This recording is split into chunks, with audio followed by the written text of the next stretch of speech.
Et si vous avez bien entendu, lorsque Gaston Bachelard dit « En science, nos vérités d'aujourd'hui sont peut-être nos erreurs de demain », c'est pour montrer quoi? Que la vérité de la science, elle n'est jamais définitivement établie. Que la vérité de la science est une vérité provisoire qui peut être contestée et remise en question par le progrès des sciences. C'est pourquoi d'ailleurs, Bachelard, il s'amuse non seulement à dire que nos vérités d'aujourd'hui sont peut-être nos erreurs de demain, mais regardez ce que dit Bachelard, il dit la science elle-même. Regardez bien ce que dit Bachelard. Il dit la science elle-même est un ensemble d'erreurs et d'erreurs rectifiées. Et lorsque Bachelard dit la science elle-même est un ensemble d'erreurs et d'erreurs rectifiées, regardez vous-même, vous êtes en mesure de comprendre quoi? Que cela signifie très clairement quoi? Que la science, comme j'ai dit, elle avance, mais elle est obligée de revenir sur elle-même pour rectifier ses propres erreurs. Vous m'avez compris? Donc, quelle est la conclusion que vous en tirez? C'est vrai que la science, elle prouve, elle confronte ce qu'elle dit avec la réalité matérielle, mais le fait que ces résultats soient apodiques ne signifie jamais que la vérité de la science est une vérité définitive. Donc, qu'est-ce que vous devez retenir? J'écris ici en abrégeant. Vous devez retenir que la vérité scientifique, VS, elle est toujours partielle. Pourquoi partielle? Parce qu'on ne découvre pas tout, on découvre une partie. Non seulement elle est partielle, mais la vérité scientifique, elle est également provisoire. Partielle et provisoire, ça veut dire quoi? Qu'elle n'est jamais absolue, elle n'est jamais définitive. La vérité d'aujourd'hui pourra facilement être remise en question par nos vérités de demain. Et c'est pourquoi le même Gaston Bachelard, il emploie quelle expression? Regardez bien, il dit la vérité scientifique, c'est quelle forme de vérité? Il dit c'est une vérité en sursis. Et lorsque Gaston Bachelard dit la vérité scientifique est une vérité en sursis, vous connaissez l'expression être condamné avec sursis? Vous en entendez parler à la presse. Être condamné avec sursis, c'est être libre. Mais c'est être libre comment?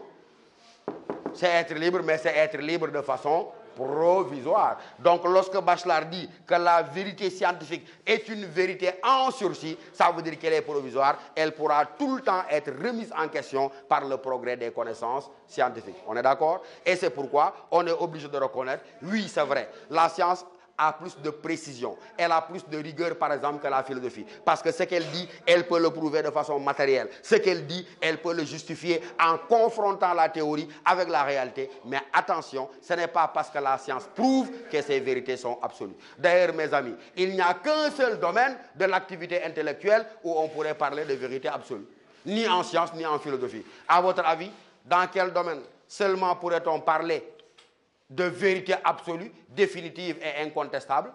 Dans quel domaine? J'ai dit ni en science, mais ni en philosophie. Il n'y a qu'un domaine où on pourrait parler de vérité absolue, définitive, incontestable. On est dans quel domaine simplement? Oui, ben dans le domaine de la religion. Et pourquoi dans la religion les vérités sont absolues et incontestables? Hein? Pourquoi dans la religion les vérités sont absolues et incontestables?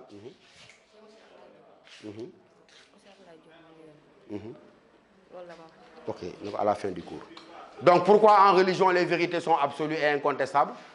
Parce que les vérités, elles n'ont pas une origine humaine, mais elles ont une origine divine. Ça veut dire qu'en dehors de la religion, ni en philosophie, ni en science, on a des vérités absolues. Je vous ai parlé, je crois, au début de nos entretiens, avec un épistémologue allemand qui s'appelle...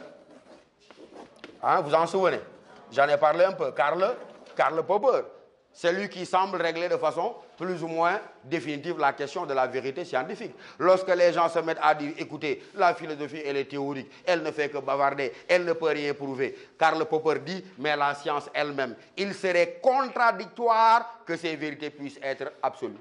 On lui dit pourquoi, mais Popper dit, mais qu'est-ce qui fait de la science? On lui dit c'est l'homme, mais il dit qu'est-ce qui caractérise l'homme? Il est imparfait, il est capable de se tromper. Popper dit alors, comment voulez-vous qu'un être imparfait, faillible, capable de se tromper, comment voulez-vous qu'il puisse inventer une science dans laquelle on ne se trompe jamais? Et donc il dit, tant que la science est l'œuvre de l'homme, et tant que l'homme est imparfait, il communique son imperfection à toutes ses œuvres, y compris donc à la science. Ça veut dire quoi? La science, elle est marquée par son inachèvement, elle se reconstruit, elle se déconstruit, elle est en perpétuelle quête de la vérité, mais la vérité n'est jamais de l'ordre de la possession définitive dans le domaine de la science.